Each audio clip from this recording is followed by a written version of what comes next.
सखी सावली काव्यांजली। त्यामुळे मीठ जास्त झालं तर काय करायचं हे आईंनी मला शिकवून ठेवलंय। आई अहो काजू कांद्याचं वाटण होतं फ्रीज मध्ये, ते घातलं त्यामुळे खारटपणा कमी झाला असेल। आता घ्या ना।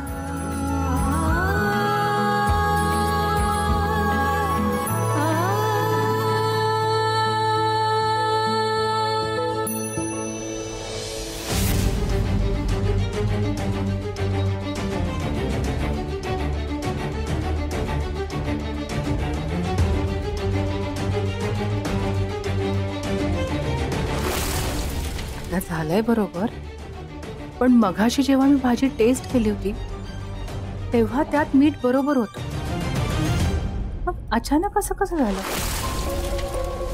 काव्या, हा अगं एवढा विचार नको करू, होतं असं कधी कधी। ये जेवायला बस आमच्या बरोबर। मी नंतर बसते आई मुलांबरोबर, तुम्ही जेवून घ्या। बरं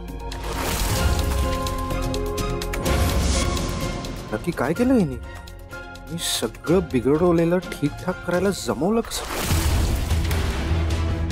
विशू कशी झाली भाजी? अरे आडवा हात मारून खा, मस्त झाली एकदम।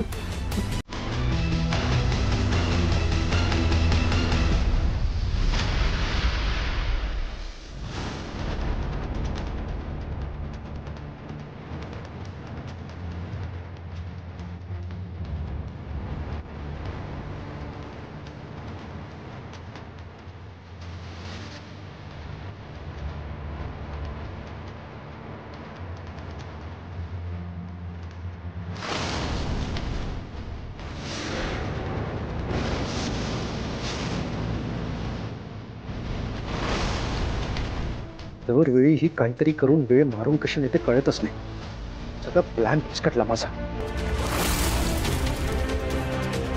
ती म्हणाली की तिने आधी टेस्ट केलं तेव्हा त्यात तिखट मीठ बरोबर होतं। तिला माझ्यावर संशय तर आला नसेल ना? की संशय येऊनही ती काही बोलली? अशा गोष्टी करणं बरोबर नाही हे माहिती आहे मला। काव्या मला त्रास देते तर मी का त्रास द्यायचा नाही तिला?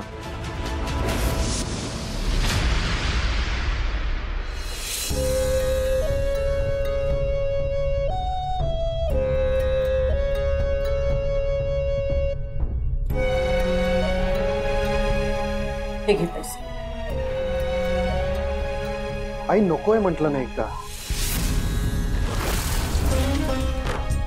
विशू हे पैसे घे, हे बघ कर्ज वसुलीसाठी पुन्हा कोणी आता दारात यायला नको। कसं येतील आई?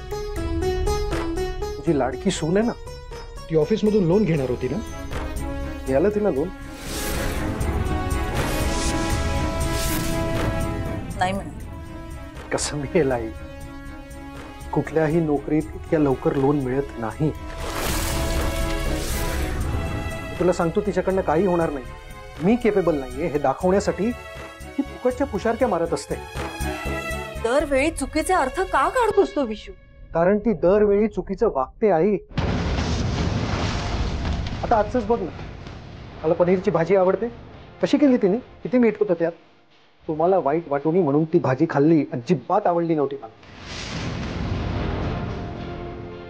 ते जाऊ दे, पैसे घे। आई मी तुला सांगितलं ना, मी हे पैसे घेणार नाही। तू हे पैसे परत कर आणि तुझे दागिने सोडून। माझं कर्ज आहे, मी मॅनेज करेन, तुला सांगितलं ना। हे बघ, त्यासाठी मला तुझे दागिने गहाण ठेवायचे नाही। विश्वास ठेव ना माझ्यावर।